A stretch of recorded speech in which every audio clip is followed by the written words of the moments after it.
Hola, buenas tardes. Como les decía, vamos finalizando casi lo que es purificación. Así que hemos visto lo que es cromatografía en lecho fijo, vimos las curvas de ruptura y hemos visto ya los perfiles de elusión. Entonces vamos a ver algunos parámetros importantes que se pueden definir a partir de estos perfiles, ¿ya? Bueno, esto es cromatografía, ¿verdad? Lo que estuvimos viendo era que nosotros somos capaces de tener una ecuación para modelar este tipo de distribución. Tiene varias simplificaciones, ¿verdad?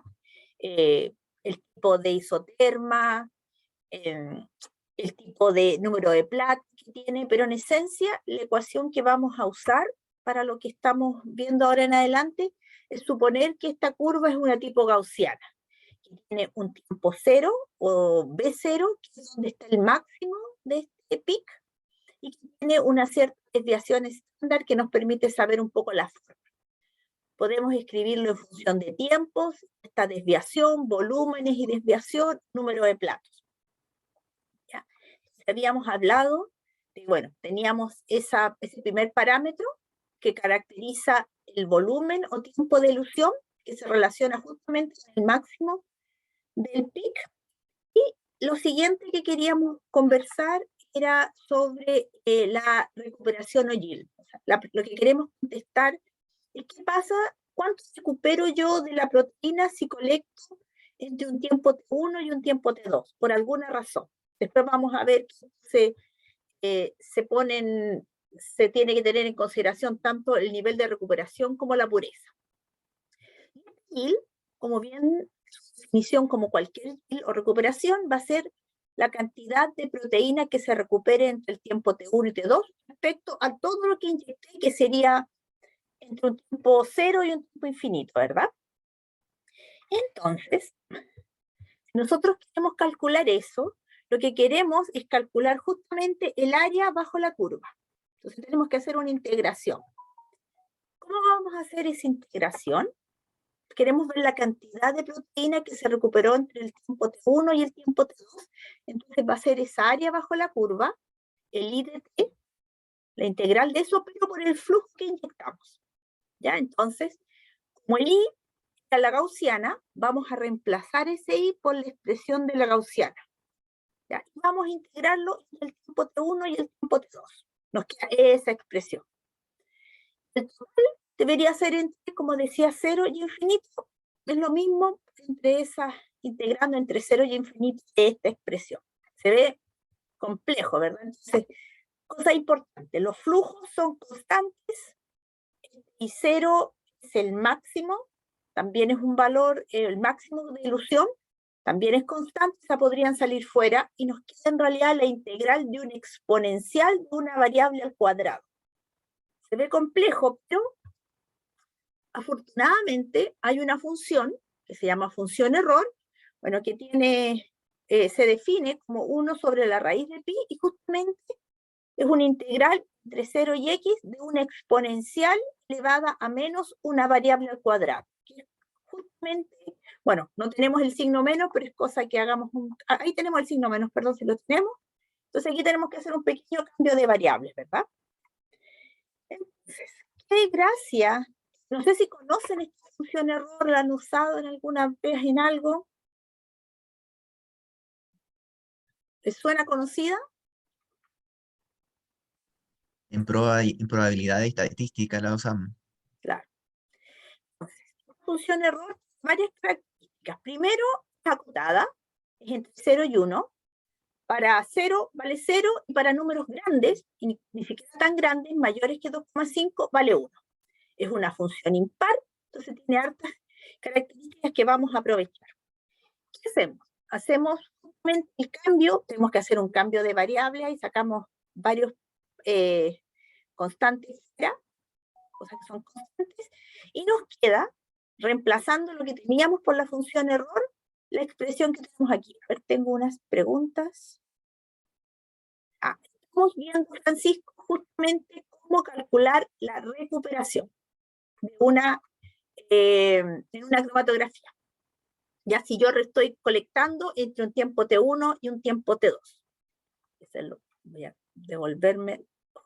Queremos saber cuánto yo recuperaría, cuál sería el yield si colecto entre el tiempo T1 y T2. Entonces, dijimos que son estas expresiones, y aquí estamos un poco complicados porque tenemos que integrar esto, pero justo eso era más o menos asible, por decirlo así, se puede hacer porque existe la función error. Y ahí justo estamos cambiando. Estábamos cambiando entonces esa integral por la función error. Esto para la parte entre T1 y T2. Y ahora la parte de abajo de la ecuación de recuperación del yield. Ay, me quedé pegada. Perdón. No quiere. Perdón, vamos a tener que volver. Aquí. Ya. Entonces, eso era entre T1 y T2. Porque la parte del yield es lo que recupero entre el tiempo T1 y T2 sobre lo que recupero, lo que inyecté, o lo que eluye totalmente, que sería entre 0 y infinito. Entonces, ahora hacemos lo mismo, pero entre 0 y infinito. Acá, perdón. Acá, entre 0 y infinito, entonces los límites, se fijan aquí la parte, la de arriba va entre T2 y T1, cambio solo el tiempo, y acá entre infinito y 0. Ahora, ¿cuál es la gracia? Habíamos dicho, esta función error para números grandes, infinito, es valor 1, y para, en este otro caso también nos queda, esto es 0, así que nos queda esta parte que está aquí. Si fuera una función impar, podemos cambiar este signo menos por un signo más. Ahora hay una cosa interesante, es que estos valores, dados los valores de sigma, suelen ser siempre mayores que 2,5, por lo tanto, esta función error es casi siempre 1, porque estos valores son grandes. Entonces, con eso, esta parte de acá, de cuánto se recupera en total, aparece un 1 más 1, que nos queda una cosa un poco más simple.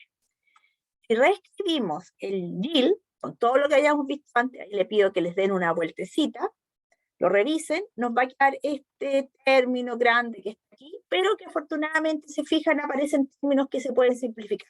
Aparece todo esto, raíz de pi medios por el flujo, por el I0, que es el máximo de la absorbancia del perfil, el tiempo cero, y el sigma, el ancho del pic, la desviación del pic, aparece arriba y abajo, y también vuelve a aparecer el I0. Entonces, estos términos de acá se pueden simplificar, y esto queda un poquito más simple. Esa es la ecuación que nos permite ver cómo va a ir la recuperación en el tiempo. Entonces aquí nos dice que el yield va a estar dada por esta función, un medio de la función error evaluada en el tiempo 2, o sea, al final de donde fleque, menos el tiempo T1. ¿Ya? Ahora, si yo estoy evaluando desde que partí, o sea, T1 igual a 0, ¿ya? Aquí me aparece un 0 de nuevo, y hacemos lo que hicimos antes, aquí es menos, pero esta función es impar, así que aparece un más. Me queda más la función error evaluada en 1 sobre raíz de 2 por sigma, y que dijimos que es un número mayor que 2,5, por lo tanto aquí la función error de esta parte es 1. Entonces nos queda esta expresión que está acá. ¿Y cómo se ve esto? Se ve con estas curvas que están aquí. Esto es, por ejemplo, la recuperación de una proteína A, que es la que habíamos visto en el ejemplo, pero la vamos a volver a ver, y un contaminante.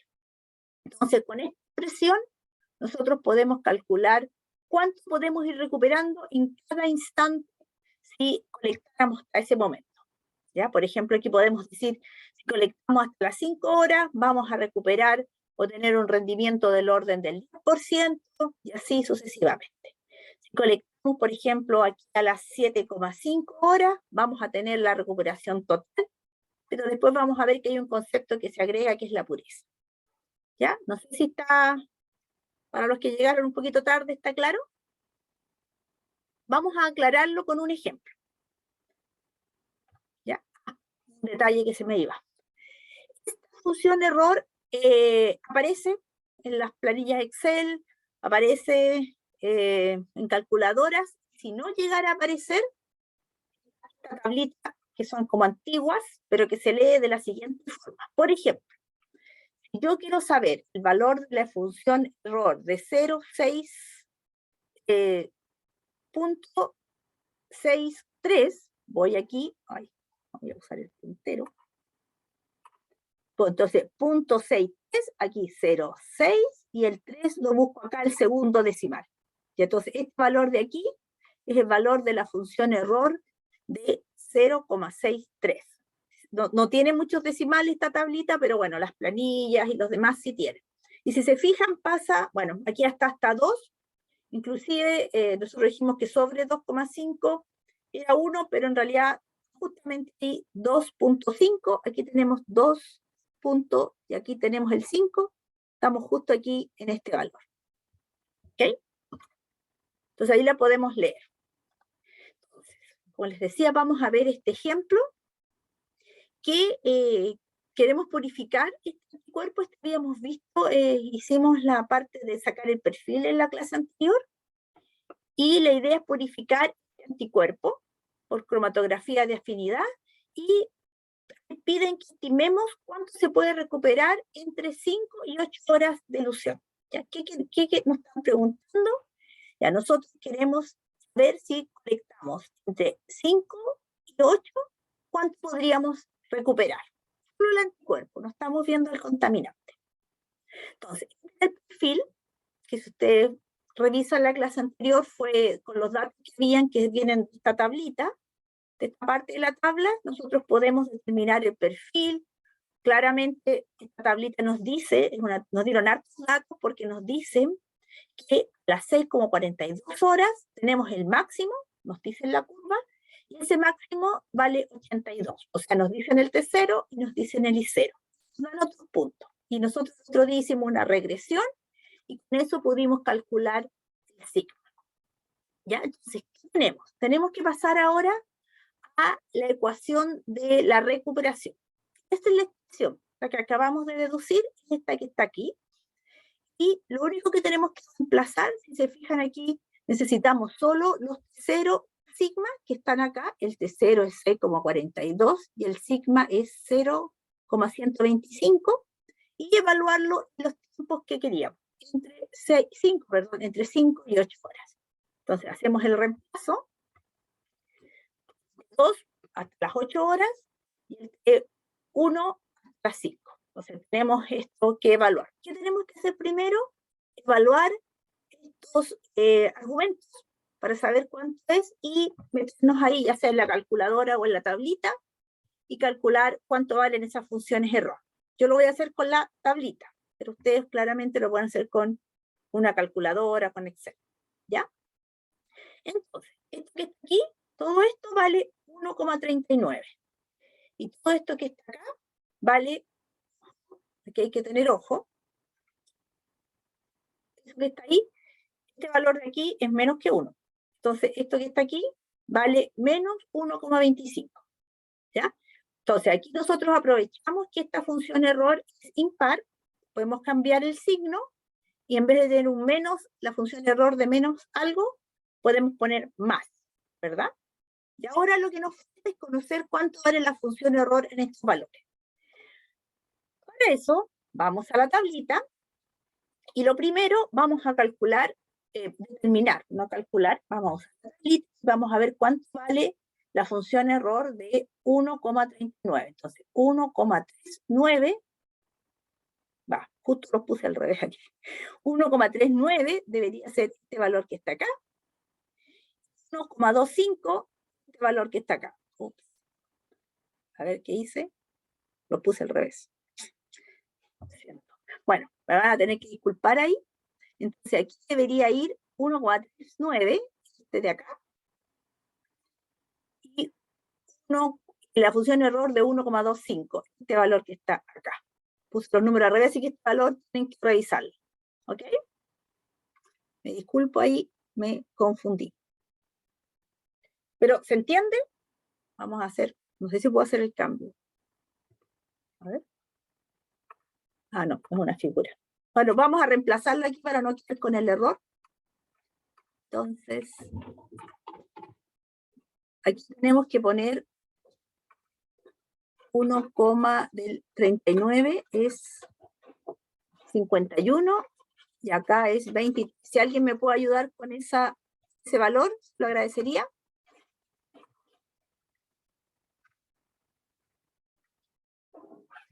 ¿Alguien lo puede calcular bien? Estoy buscando la calculadora. No escucho. Estoy buscando la calculadora, aquí la vi. Bueno, Es se la voy a cambiar ahí, se las voy a subir bien. Bueno, ahí vamos a... Uy, también estoy buscando la calculadora. Me da .94. ¿Cuánto? 94%. Sí, pero el número que está ahí, que es 0,929, es 0,923. Sí, también hay que corregir. Ah, perdón, aquí, Si ese sí, es perdón. 23. Sí, es 23. Entonces, eso es... ¿Da el mismo valor? Perdón, Sí. ahí ya me equivoqué, no lo reemplacé. Ahí lo tenemos que saber. Entonces, aquí uno claramente mira un poquito la gráfica, y claro, aquí recuperando toda esta zona, y eso es más o menos el 94% de lo que sería. No solo estos pedacitos de acá. ¿Ya? ¿Queda claro? Pues ahí, esto tengo que cambiar. Ok. Otro concepto relevante que hay es el pureza, porque aquí en cromatografía la idea es avanzar en la pureza. Entonces, ¿cómo uno ve? Vamos a ver cómo calcula la pureza, y la pureza va a ser la cantidad del fruto I o de la proteína I, que es la que me interesa, que está recuperada en un tiempo T asterisco y T respecto al total, a todo lo que había. Entonces, si uno grafica un poco, en este caso, por ejemplo, la misma que el caso anterior, tenemos la proteína, el anticuerpo, el contaminante. Claro, si yo voy aquí calculando recuperación, voy a ir aumentando la recuperación, ¿verdad? Entre 4 y 9 horas yo recupero como el 100%. Si se fijan, aquí está la curva de recuperación. Empiezo ya a recuperar de los 4 y ya sobre los 9, un poquito menos, tengo el 100% de recuperación. Pero empieza a aparecer el contaminante. Si tengo la curva de contaminante aquí, como de los 7 empiezo a recuperar contaminante. Entonces la pureza, que si bien uno mira y va a tener la proteína, el anticuerpo puro, un poquito más allá de los 7, 7,4, se me empieza a contaminar, entonces la pureza cae. Entonces aquí uno tiene que ver, ¿qué quiero yo? ¿Recuperar mucho o tenerlo muy puro? Ahí hay el famoso trade-off entre qué quiero, pureza o recuperación. Entonces puedo buscarlo, nunca se obtiene, muy pocas veces se obtiene 100% de pureza y 100% de recuperación. O sea, solo si yo tengo los peaks absolutamente separados, pero no pasa siempre, ¿ya? Pero ¿cómo calculo la pureza? Tal como está definido antes, la pureza va a ser la cantidad de la proteína deseada que yo recupero entre un tiempo T1 y T2 sobre toda la proteína que hay. Entonces arriba va, para calcular la cantidad de proteína deseada, es el I0, que es el máximo, por el GIL, por la sumatoria de todas las proteínas, donde calculo el máximo de cada proteína por su GIL, pero tengo que sumar todas las que hay. ¿Ya? En particular, en este caso, ahora yo debería hacerlo, considerar, ahora tendría que calcular el GIL también para la impureza, pues ya lo habíamos hecho para la proteína, porque es el mismo ejemplo, para el anticuerpo, pero debería calcularlo ahora para la impureza. Entonces vamos a hacer el cálculo para las 5 horas, pero no haberme equivocado ahora. Espero. Bueno, aquí tenemos, pero lo que vamos a hacer es suponer ahora no hacerlo entre 5 y 8, que solamente los 5. Entonces aquí teníamos la expresión del anticuerpo, tenemos el GIL, ¿ya? Esa sería la expresión, evaluamos a las 5 horas, vamos a calcular el GIL a las 5 horas, espero que no me haya equivocado en el Probablemente me volví a equivocar en este número, así que les pido que lo revisen, pero nosotros decimos que cuánto recuperé hasta las 5 horas, yo solo recuperé un 3,4%. Ahora, de la gráfica uno podría decir al tiro cuánto es la pureza, ¿verdad? Porque ahí no ha salido nada de contaminante, pero comprobémoslo. ¿Ya? Aquí tenemos el perfil del contaminante, que lo habíamos calculado en la clase anterior, calculamos su yield y efectivamente este argumento de acá es muy grande, por lo tanto vale 1 y teníamos 1 menos 1, así que nos da 0. Entonces claramente aquí no recuperamos, a esta parte no hemos recuperado nada de anticuerpo, por lo tanto si calculamos la pureza nos dice que yo colecto las 5 horas, la pureza es del 100%. La cosa es claramente diferente a las 8, ¿verdad? Así que eso está por puesto para ustedes. Ok, seguramente no es igual el valor, pero denle una vueltita. ¿Queda claro cómo calculo la pureza y el yield? Sí, Porque vamos a cambiar a otro concepto ahora. sí, profe, está claro. Vamos a suponer que dijeron que sí, escuchen, sí. Profe, a mí me queda una duda pequeña. Estos Diga. valores de tiempo de, por ejemplo, 6,42, 7,6, ¿lo dan? ¿O uno también lo calcula? Se me Bueno, olvidó. aquí los dieron, pero si no, uno, por ejemplo, te pueden haber dado la curva nomás. Tú ahí, bueno, no tendrías que empezar a buscar más o menos cuál es el punto. A veces te dan datos, muchos datos. ¿Ya? Y ahí tú graficas y ves cuál sería el máximo. Ya.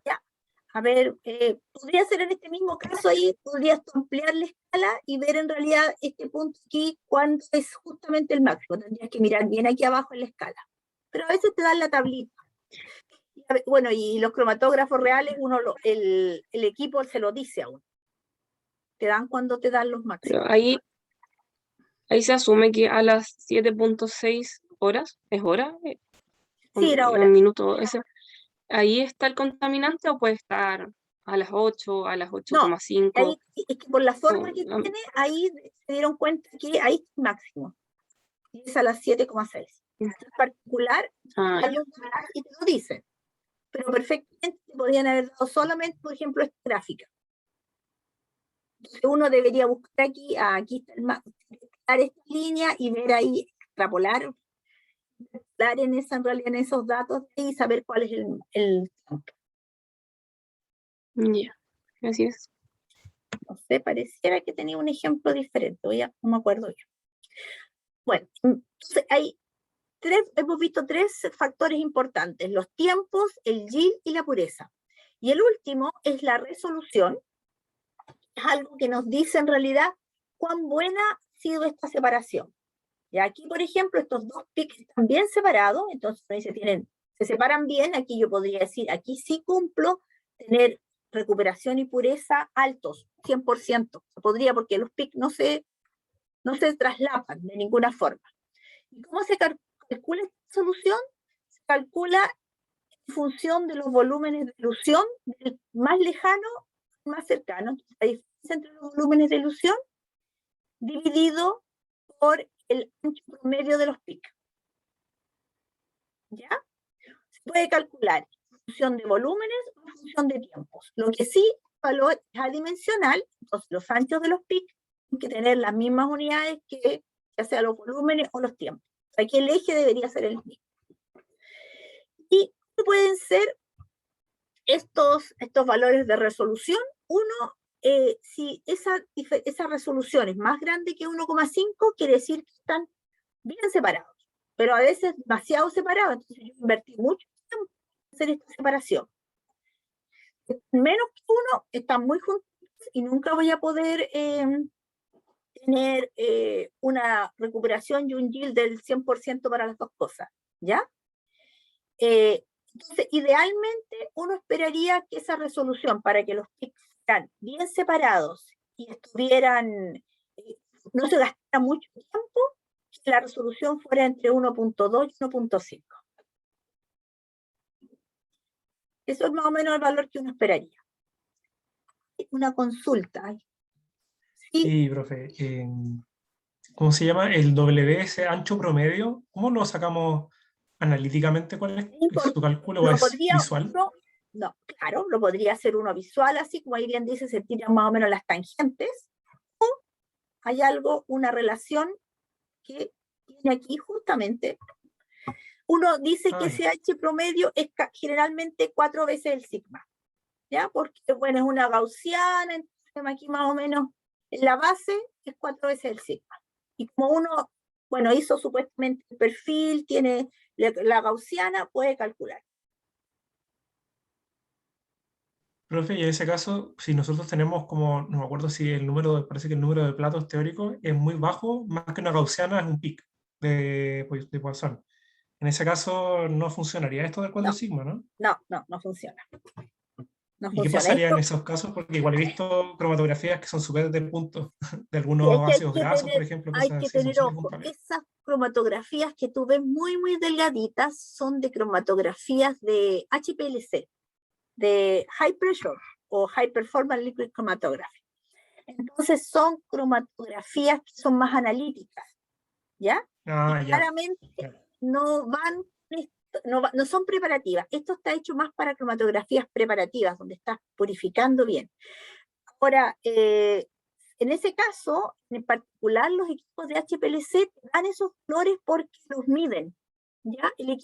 Esos equipos siempre vienen asociados a un software, van a dar valores, te van a dar el ancho. Ya. Entonces ahí uno puede calcular resoluciones, vienen con todo, inclusive te marcan todos los pics que hay, un poco, no son tan esas líneas como lo que vimos el otro día en masa, ¿no? Los compañeros que mostraron era espectroscopía de masa, ¿no? Sí. Entonces no, aquí salen pics delgados y los equipos dan esos datos. Ah, ya, bacán. Gracias. Entonces, con eso, bueno, esto lo habíamos visto, me perdí. Ya. Y bueno, entonces a veces si los pics son de similar ancho, bueno, un promedio, entonces como el ancho promedio de los pics. Se pueden relacionar también como hay relaciones entre el número de platos y el ancho de pic, esto también se puede escribir de esta forma en función del número de platos, que uno los podría calcular también previamente. Hay muchas formas de calcularlo. ¿Ah? Aquí hay un ejemplo, no, ahí se puede relacionar con muchos conceptos, uno que habíamos visto el otro día que era la selectividad, y también había uno que era la capacidad. ¿Ya? Entonces, hay muchas formas de poder relacionarlo. Esas son cachitas, perdón. Se pueden relacionar con estas K, que son las capacidades, factor de capacidad. Se puede también determinar por el largo de la columna y la altura equivalente de cada plato, etc. Pueden tener varias alternativas de cómo calcular. ¿Ya? Entonces, la resolución es bien importante porque nos dice si estamos separándolos bien o no. Si la resolución es pobre, uno busca varias alternativas, cambia el tipo de matriz, cambia el flujo, hay varias formas de poder mejorar eso. ¿Ya?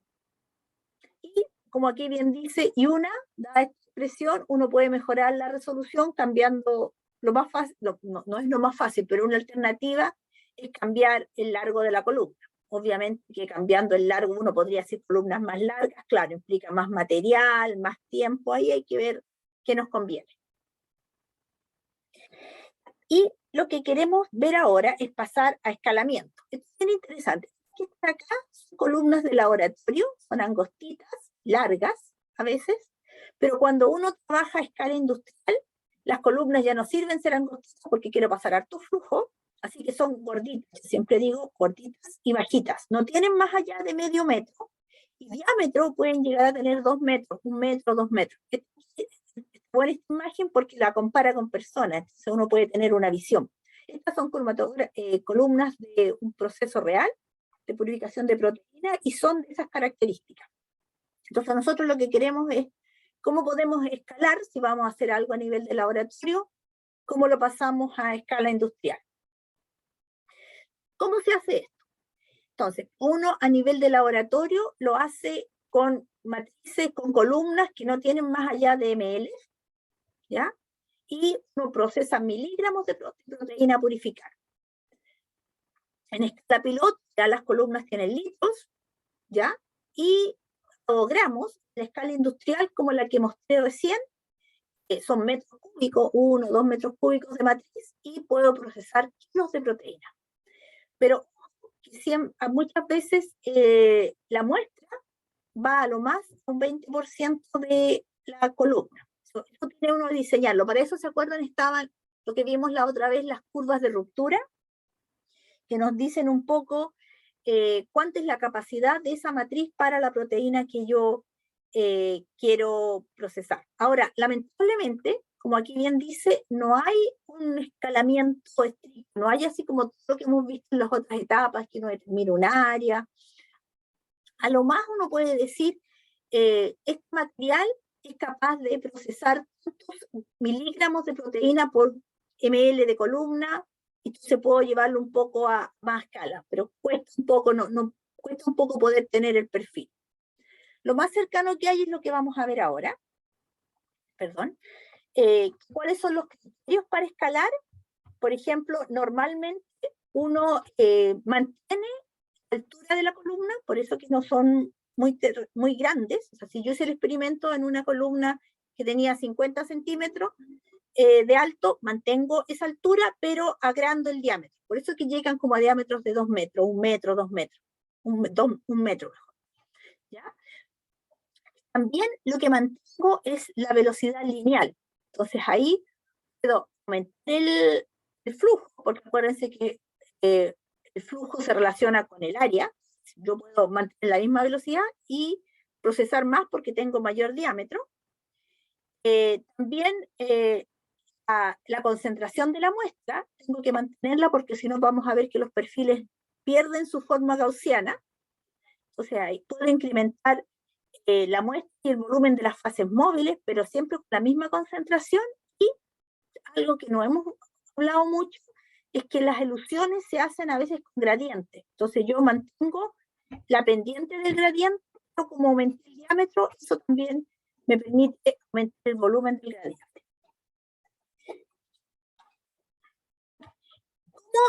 ¿Por qué tengo que mantener esas condiciones? Es para mantener la linealidad del proceso. Cuando yo mantengo una linealidad, como dice aquí, los perfiles me aparecen similares en 2 escalas. Aquí estoy viendo 2 escalas. Me aparecen similares. Pero yo no mantengo esa linealidad y de alguna forma, por ejemplo, sobrecargo, porque estoy procesando mayor cantidad. Si quiero procesar mayor cantidad, tengo mayor concentración, el perfil ya no es gaussiano, y me sale esto, no sé, con una meseta.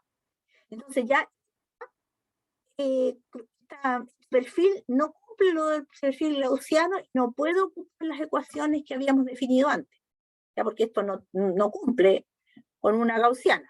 Lo mismo pasa si yo inyecto mucho volumen de muestra. Esto es muy concentrado, esto es mucho volumen, ya tampoco es gaussiana, tiene esta cola al principio, y tampoco me sirve la ecuación que habíamos visto antes. Entonces, por eso necesito hacer incrementos lineales, como los que se muestran acá. ¿Sí, Francisco? Ahí. Si que se aumenta la altura, por ejemplo, ¿no quedarían más separadas las curvas? ¿Aumento la altura de la columna? Sí. Sí, quedan más separadas, pero hay problemas físicos de las matrices. Ya las matrices están hechas con unas ciertas resinas, que si bien tienen resistencia, cuando es muy larga, el peso sobre la parte inferior las rompe. Entonces como que se rompe la resina, se empiezan a sentar, y ya los fenómenos de difusión y transferencia no son los mismos. Entonces, el problema es que no son las características del material para este tipo de purificaciones, no son muy fuertes. Entonces, este material empieza a colapsar. O sea, un problema de resistencia. Se han hecho cosas que yo creo que vamos a verlo con algunos compañeros. Creo que había no sé si me equivoco, pero había, por ejemplo, cromatografía en materiales monolíticos. Ese es un material diferente. Aquí sí se pueden hacer cosas como la que tú estás preguntando. Y vamos bueno, ojalá que los compañeros lo muestren. En los materiales monolíticos, por ejemplo, se puede ir poniendo uno sobre otro, porque son, como su nombre dice, una sola pieza que resiste mayor presión y van un poco separadas, entonces no colapsan. Esto estamos pensando que este material son esferas que tienen cierta resistencia nomás. ¿Había otra pregunta, parece? Sí, profe, yo no tengo muy claro a qué se refiere, porque ya entiendo que, claro, nosotros somos un experimento, tenemos una cierta altura de columna, un cierto diámetro del laboratorio, tenemos una cierta concentración de muestra y una cierta velocidad lineal. No entiendo por qué al momento de escalar cambiaríamos la concentración de la muestra. ¿Eso no es la concentración del flujo en general? Como meter un flujo más concentrado de lo que nosotros experimentamos. No entiendo mucho eso de aumentar la concentración de la Ah, muestra. esta sobrecarga que dice aquí, que tengo aquí. Sí. Claro, uno no tendría que hacerlo. O sea, ¿por qué uno hace eso? Podría hacer eso porque dice, ya, yo quiero purificar más. Entonces, si me funcionó bien, poniendo una muestra de 1 gramo por litro, si yo quiero producir el doble, entonces voy a poner 2 gramos por litro. Entonces pongo la muestra más concentrada, porque quiero producir más. Ya. Pero el problema, Pero ese mismo problema ocurriría en escala laboratorio. O sea, nosotros podemos probar como varias concentraciones y decir como, mira, cuando nos pasamos de esta, la columna también presenta este comportamiento extraño. exacto, entonces ahí no puedo Ya. hacer estos incrementos no lineales. O sea, habría que probar tanto con el experimento, con la concentración y el volumen, Ver y que te saber cuáles son los salgan, límites para esto. claro, para ver que te salgan gaussianas, y Ya. que vamos a ver cómo podemos escalar si la curva es gaussiana, si se mantienen las condiciones gaussianas. Perfecto. Porque Entiendo. después tengo un modelo a una escala y lo puedo aplicar a la otra. ¿Ya? Entonces, bueno, puedo hacer el escalamiento directo, como que bien dice, de escala de laboratorio a otro. Entonces hago el experimento a nivel de laboratorio y supongo que va a pasar lo mismo en la otra escala. Ay, perdón. Pero siempre con la idea de que se mantenga esta linealidad que está aquí abajo. Y una forma de mantener esa linealidad es decir, yo en mi escala 1 voy a trabajar con cierta velocidad de flujo y mi pic va a salir en tiempo t0. Si yo aumento la velocidad, ¿ya? Y que voy a de alguna forma quizás cambiar el diámetro, puedo hacer un cambio en la velocidad, entonces el tiempo de elusión va a variar, porque quiero que se mantenga esta linealidad. Si duplico la velocidad, el tiempo de elusión en la otra escala se me va a ir a la mitad. O así sucesivamente. Entonces, si mantengo esta linealidad, puedo hacer este escalamiento directo. Entonces, perdón. Pero al hacer eso, tenemos que tener presente cuál es la etapa que está controlando el proceso. O sea, cuál es la etapa, como ahí bien dice, que controla el fenómeno de transferencia de masa. ¿Ya? Entonces, podría ser, como aquí bien dice, la parte externa, o en la capa límite, o al interior. Y porque hay muchos efectos. Tenemos recorridos axiales que hay aquí, hay unas zonas de mayor concentración, el líquido fluye por algunas partes. Desafortunadamente, se han realizado algunos experimentos de varios datos, entonces tenemos, por ejemplo, el ancho del pic, y el control es por difusión interna y la absorción en sí, el ancho al cuadrado es proporcional a la velocidad que estoy trabajando, el largo de la columna y el diámetro de las partículas al cuadrado. En la mayoría de los casos, ese es el fenómeno que controla, la difusión interna y la absorción. Si es por fuera, ¿ya? El ancho del pic, la desviación del pic, ahora al cuadrado va a ser proporcional, pero a la velocidad de la raíz cuadrada, el largo de la columna y el diámetro de las partículas que tengo a 3 medios. A 3 medios. Si hay difusión axial, va a depender de la difusidad, partido por la velocidad y el largo del lecho, que no es muy común. Y si hay alguna dispersión externa, es igual a la difusión interna y la absorción. Si es relevante a gran escala, esa dispersión se genera un poco porque ya se está trabajando con una columna más ancha y suelen suceder esos efectos. ¿Ya? Entonces, un poco para ver cómo se haría este escalamiento, quiero mostrarles este ejemplo, donde tenemos un experimento donde trabajábamos con 10 gramos de una enzima fumarasa, que las vamos purificando en una columna de intercambio iónico, velocidad de 30 centímetros por hora. Esa es la velocidad con que está entrando el flujo de elusión. Para esas condiciones teníamos un perfil, por decirlo así, tenemos el T0, tenemos el sigma. Pero como queremos producir más, decidimos aumentar el flujo, duplicar el flujo, perdón, no el flujo, duplicar, sí, el flujo, pero en realidad duplicar la velocidad a la que vamos a hacer pasar el flujo, bueno, en este caso el flujo porque es la misma columna, el doble, a 60 centímetros por hora, y sabemos que el proceso está controlado por difusión y absorción, o sea, teníamos esta relación que la vimos recién. Y lo que nos pide es determinar cuánto tiempo nos vamos a demorar en recuperar el 90% de la enzima según las condiciones. Entonces, ¿qué hay que hacer? Primero tenemos que conocer el perfil que era a nivel de experimento. Ya lo tenemos listo porque decían 0 y el sigma. Entonces, esta es la expresión de la gaussiana, ¿verdad? En estas primeras condiciones, el 0 no lo conocemos, ¿eh? Ojo con eso. Pero no lo vamos a necesitar, así que no importa. Pero, entonces el T0 es 93 y el sigma es 129. ¿Ok? Tenemos el perfil a las primeras condiciones.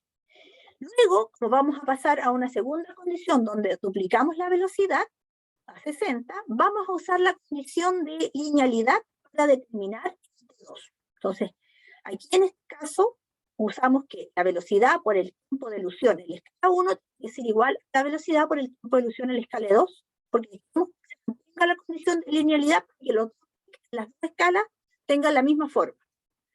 Y obviamente nos dice inmediatamente que el tiempo de elusión va a ser a la mitad, porque duplicamos la velocidad, entonces el 0 en la segunda escala es la mitad del 93, 46,5. Casi conocido con perfil, no conocer el sigma. ¿Cómo conocemos el sigma? El sigma, me parece la pregunta, pero me falté una. Ahí está. Pero es un poquito que me falta una slide. Justo. Aquí está, no sé, parece que quedó mal puesta, perdón. Entonces, ahora queremos calcular el sigma. Entonces, el sigma, como decían que es un proceso controlado por difusión y absorción, nos dice que el sigma va a ser una constante por la velocidad que estemos trabajando, por el largo de la columna y el diámetro de las partículas. Como estamos usando la misma columna, solo estamos aumentando el flujo en este caso, el largo de la columna y el diámetro de las partículas es el mismo, un valor constante. Entonces vamos a poner todo eso en una constante 2. Vamos a trabajar en la primera constante, una constante 2, que nos dice que el sigma es por la velocidad. ¿Ya? Como conocemos en este caso, para la escala 1, conocemos el sigma, nos habían dicho cuánto vale, valía 129.129, ¿verdad? Es un dato, ese es el sigma, ¿ya? Pero aquí lo necesitamos al cuadrado, y conocemos la velocidad, que lo que calculamos de aquí, cuánto vale esa constante 2.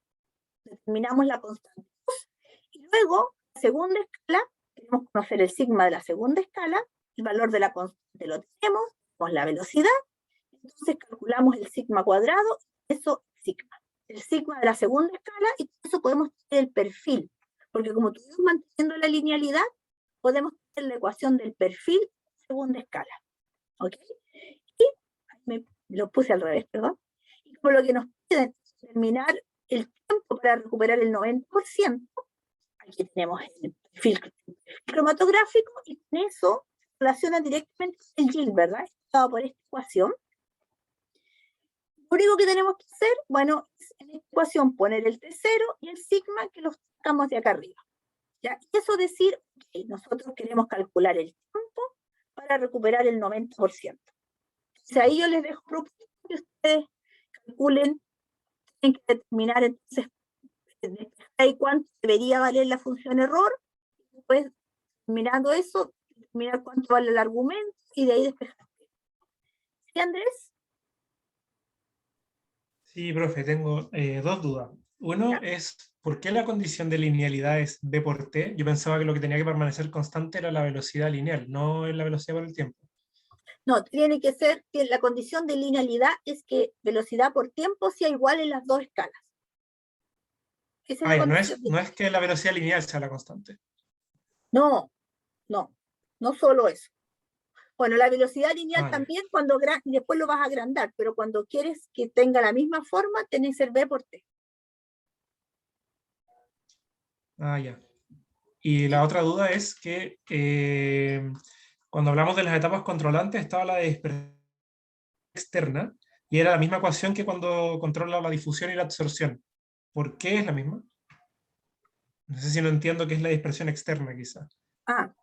Es un poco, perdón, se me fue la slide, espera. Aquí sería todo el proceso externo a la partícula absorbente. O sea, aquí como estás en una escala mayor, ese fenómeno pasa generalmente cuando estás a nivel industrial. Entonces aquí se genera todo un efecto externo a la partícula en sí, toda esta parte de acá. Que no suele suceder porque el empaquetamiento de columnas a mayor escala no es igual que a escalas más pequeñas. Hay otros efectos adicionales, como la columna es más grande, se generan unos espacios acá arriba más complejos, el cierre es diferente, unos espacios muertos que hay que controlar muy bien, y eso hace que genere este mismo tipo de relación entre la forma del pic para los dos efectos. Bacán. Y en ese caso, igual nosotros podemos como controlar cuál sería nuestra etapa controlante, ¿no? Porque me acuerdo por lo menos en reactores 2 habíamos visto que para estos lechos como heterogéneos podíamos forzar a una limitante interna si el caudal era muy grande o podíamos Ahí, igual, ¿se puede hacer acá o en realidad es mucho más distinto a cromatografía? bueno, aquí es un poco más complejo porque depende un poco de cómo sea el empaque. Uno trata de que sea lo más homogéneo posible, que las partículas estén como bien muy distribuidas, pero cuesta a veces. Esta misma imagen nos muestra que no hay, uno dice, el diámetro de las partículas es tal, pero en realidad no es tan homogéneo como tú puedes ver, pues hay unas más grandes y unas más chicas. Uno lo que Claro. normalmente hace es al revés, ya uno toma experimentos, mides, vas variando velocidades y ves en realidad cómo salen los sigma. Y ahí puedes definir en realidad esta quedó empacada, siendo que en la etapa controlante quedó en esta parte. Entonces lo hago al revés. Hago varios experimentos, cambio la velocidad del fluido, hago la curva, veo los sigma y veo cuál es la relación. Si es lineal, si sigma cuadrado se relaciona en forma lineal, a la raíz o al inverso. Ahora el problema es que en estos casos nunca vas a tener muy claro cuál es el fenómeno. Salvo que estés trabajando en una escala grande, lo más probable es que si es una gran escala y si te sale lineal, vas a decir en la dispersión externa. Claro, pero igual en ese sentido, si tenemos, por ejemplo, entre transferencia de masa externa y difusión interna, que sería como transferencia de masa externa e interna, si nosotros hacemos experimentos con ciertas velocidades y la aumentamos, o sea, el caudal lo aumentamos demasiado, igual en algún momento debería dejar de regir la transferencia de masa externa, ¿no? Claro, pero ahí hay que tener ojo porque tú dices voy a aumentar mucho el caudal, pero vas a estar trabajando en una escala muy grande, a veces no puedes llegar a esos niveles tan altos. Claro, por el tamaño de la columna, claro, Claro. porque la altura tiene que permanecer constante. Sí, igual Sí, la altura no, o sea, porque está este otro efecto que la matriz puede colapsar. Claro, ¿cómo se llama? Ahora La real es presión como del por el flujo. peso que está Sí, ejerciendo toda la matriz sobre la parte de abajo. sí, verdad. Ya, bacán. Ahí me queda más claro, ya sé. Bueno, entonces ese ejemplo parece que está mal pegado, así que, bueno, hay que terminar en esta parte. Vamos a hacer varias modificaciones en esto, así que no la bajen todavía, voy a cambiar eso y esta que me quedó mal pegada. Finalmente, aquí hay un dato, que algo raro hay aquí. Ahí está. Aquí tienen ejemplos de cómo escalaron. Por ejemplo, tenemos, son más o menos reales, un lecho pequeño de litros, de punto 1 litro y 10 litros. De qué diámetro debería ser la columna, de qué alto, la razón, diámetro alto, la velocidad de flujo que trabajaron, el tiempo de cada ciclo y cuánta es la producción, por decirlo así. O sea, aquí hay varios valores, pero yo quiero que nos centremos un poquito en esto de aquí abajo. Para una columna, esto fue a escala de laboratorio y esto ya una escala piloto, una escala más industrial. Ni siquiera tan industrial.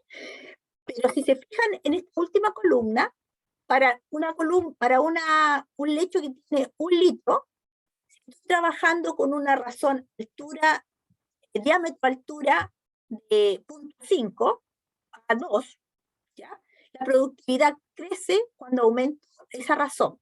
Lo mismo pasa cuando estoy trabajando en 10 litros. ¿Qué quiere decir eso? Que en realidad, cuando quiero aumentar la productividad, tengo que aumentar el diámetro del lecho. ¿Ya? No puedo aumentar, tengo que hacer que esa razón, diámetro-altura, sea lo más grande posible y factible. Tampoco voy a hacer una cuestión gigante, sino que sea manejable. Siempre me tengo que mantener en esta razón, mientras mayor sea la razón, diámetro-altura, voy a tener mayor productividad. ¿Por qué? Porque como bien muestra aquí, los tiempos de ciclo van a ser más cortos, una columna más bajita que procesar. Entonces voy a poder ir produciendo más porque, como bien muestra aquí, me voy a demorar por ciclo, clase un tercio de lo que me demoro si la columna es más alta, porque tiene que pasar por mayor altura del lecho. Y eso se repite a cualquier escala. Entonces, siempre pensando, cuando quiera escalar después, voy a tener que tratar de agrandar el mayor diámetro posible para que sea el tiempo que pase el ciclo sea lo más corto posible. Pero tampoco es que yo voy a decir, voy a hacer una columna de 10 metros de diámetro, porque ahí se van a generar todos unos efectos de cómo esto tiene que tener una tapa, y eso genera un problema ahí, se genera como una especie de colchón de aire cuando trato de cerrarla. Entonces hay problemas. Por eso que al diámetro de 1 metro, como los de la 1,5, puede ser lo más razonable. ¿Okay? Y por último, cuando quiero optimizar, generalmente uno se fija en la resolución que hayamos visto, de tal manera que los pics sean lo más separados posible, pero no extremadamente separados, porque hace que el ciclo sea más largo. ¿Y cómo puedo mejorar la resolución de algún proceso? Puedo irme por dos lados, porque la resolución tiene o maximizo la parte de arriba o minimizo la de abajo, ¿verdad? Entonces, para incrementar la diferencia en los tiempos de retención, puedo aumentar la cantidad de fase estacionaria, o sea, alargando el lecho, como habíamos dicho, que puede ser más caro, o buscar un absorbente que sea más selectivo para la proteína que me interesa. Entonces, ahí hay buscar un contrapunto. Del otro lado, si quiero disminuir el ancho del pic, ¿ya? Hay que hacer un buen empaque de la columna, lo más uniforme posible, que ya partiendo que el material sea lo más uniforme posible, uno podría disminuir el tamaño de partícula para que fuera también lo más homogéneo, que es lo que pasa, por ejemplo, por qué las cromatografías de HPLC son pic tan delgaditos, es porque el tamaño de partícula es muy chiquitito, pero cuando es muy chiquitito, tiene problemas en el empaque, después en el escalamiento, entonces eso no es muy factible. Podríamos mejorar el flujo, optimizando, buscando ahí el mejor flujo. O una opción es, claro, menos muestra coloque, mejor, pero eso implica que voy a procesar muy poquito por pasada, entonces implica también un costo. Entonces ahí hay que buscar la mejor mezcla de estas dos variables, ¿ya?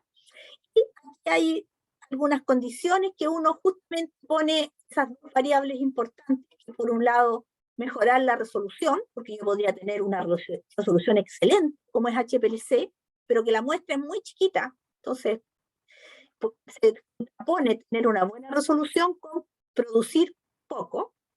Entonces, ¿cómo uno trata de buscar el equilibrio entre los dos? De pensar, el problema, por ejemplo, es que en el largo de la columna, si bien mejora resolución, mientras más larga sea la columna, mi producción va a ser más baja porque se va a demorar más tiempo en pasar. El radio radio, eso es una buena opción porque podemos de alguna forma, dependiendo, tienen ciertos efectos en la resolución, pero siempre hay una mayor productividad relacionada con el radio al cuadrado, porque claro, mientras más área tenga, más procesar.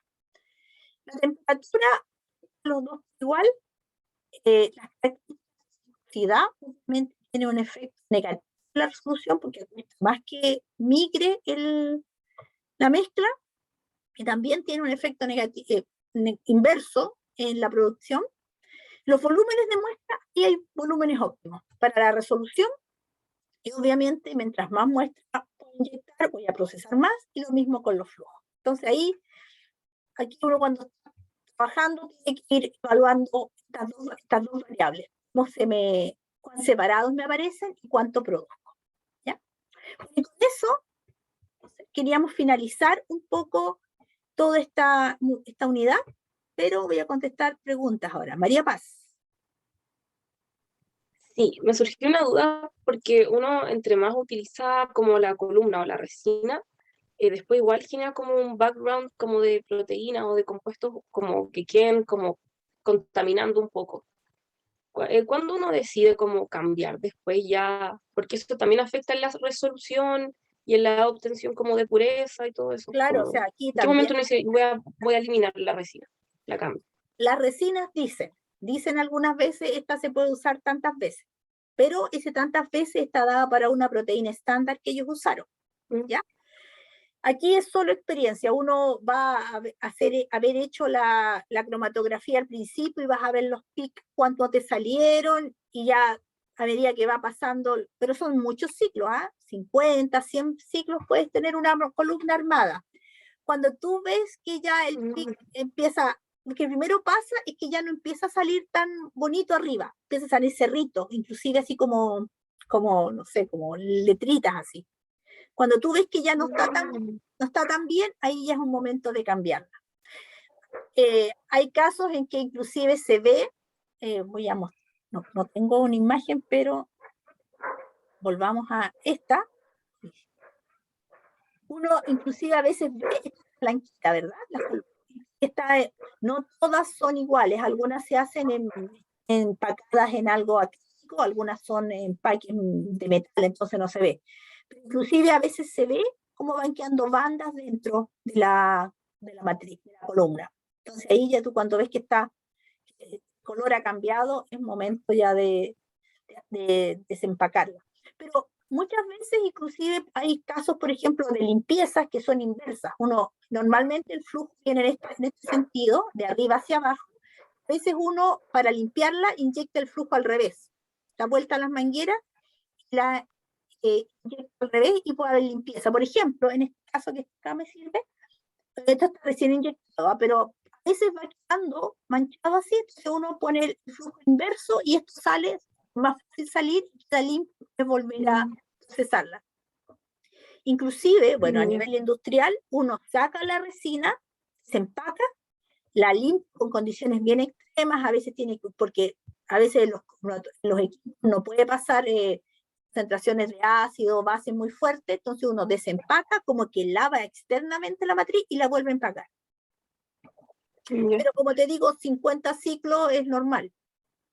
Porque por eso mismo, por ejemplo, si es que uno reutiliza la columna al inicio del pic, como en los tiempos iniciales antes de llegar al máximo, igual podría estar contaminado, ¿o no?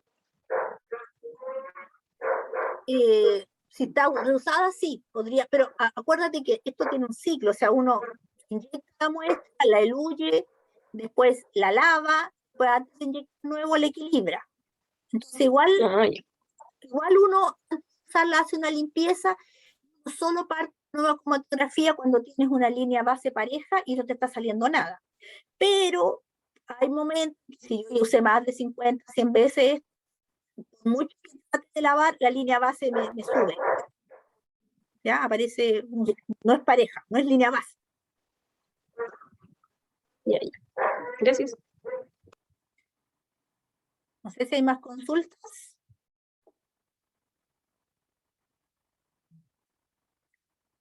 Bueno, entonces como les contaba, cerramos esta unidad de ya, vimos como todos los procesos, esa primera gráfica que teníamos donde partíamos con la fermentación y pasaba por cada una de las etapas y llegaba a la cromatografía. Ya estamos listos en eso. Lo que vamos a ver un poco más adelante, casi al final del semestre, vamos a ver etapas finales, ¿ya? De cuando ya tenemos el producto y lo secamos. Varios compañeros ya han mostrado, por ejemplo, el otro día hubo secado al vacío, va a haber liofilización, entonces vamos a hacer un breve compendio de todo eso y vamos a ver algunas condiciones finales que uno o lo deja seco o a veces lo tiene que dejar en suspensión, a veces tiene que agregar algunos agentes. Eso lo vamos a ver al final, que es como el refinamiento final, pero eso lo vamos a ver al final del semestre. Por ahora quedamos hasta aquí. Nos estamos viendo entonces, volviendo a ver al final casi el semestre, las últimas semanas. Y bueno, igual tenemos un ejercicio la próxima semana, ya es de absorción y cromatografía, así que ojo con eso, que el otro miércoles tendrían ejercicio. Y desde el lunes van a partir con el profesor Asenjo, con lo que es sistemas de 2 fases acuosos y procesos específicos de producción de proteínas. Ya, quedamos hasta aquí, les deseamos un buen fin de semana y nos estamos viendo pronto. Chao, profe, gracias. Nos vemos. Chao, Profe, nos chao. vemos. Chao.